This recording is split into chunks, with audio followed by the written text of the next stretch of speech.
عمري ما شفت سارق سمك جريء كده. الأب والابن شغالين مع بعض بتناغم تام، مش محتاجين يبصوا، بس بيمدوا إيديهم ويقبضوا على السمك، وكمان بياخدوا البط معاهم. الأسد الصغير مسؤول عن الحمل، لحد ما فجأة حس إن في حاجة غلط. بص لفوق، لقى البندقية السودة خالص بتبصله في وشه.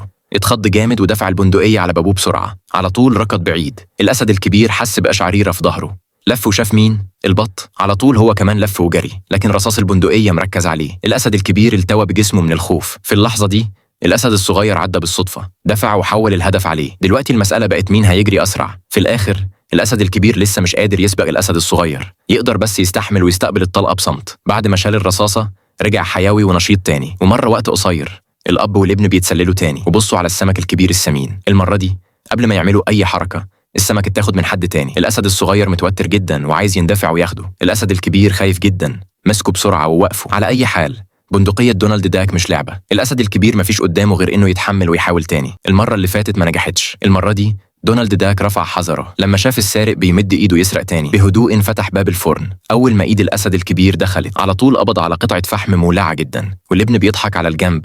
الأسد الكبير صفع ابنه شوية ضربات جامدة، كمان كان ماسك غضبه جوه قلبه. مع البندقية على جبينه مهما كان غاضب مفيش قدامه غير إنه يمشي وهو شكله متضايق. بالظبط لما الأسد الصغير بيساعده يشيل الرصاصة، الأسد الكبير فجأة خطرت له فكرة. قرر يصطاد من على السطح، ومع ما بيصطاد أسماك أكتر وأكتر البط اكتشف خطته. في الآخر الأسد بيطلع بندقية وهو بيصطاد، انهزم وجرى مفزوع.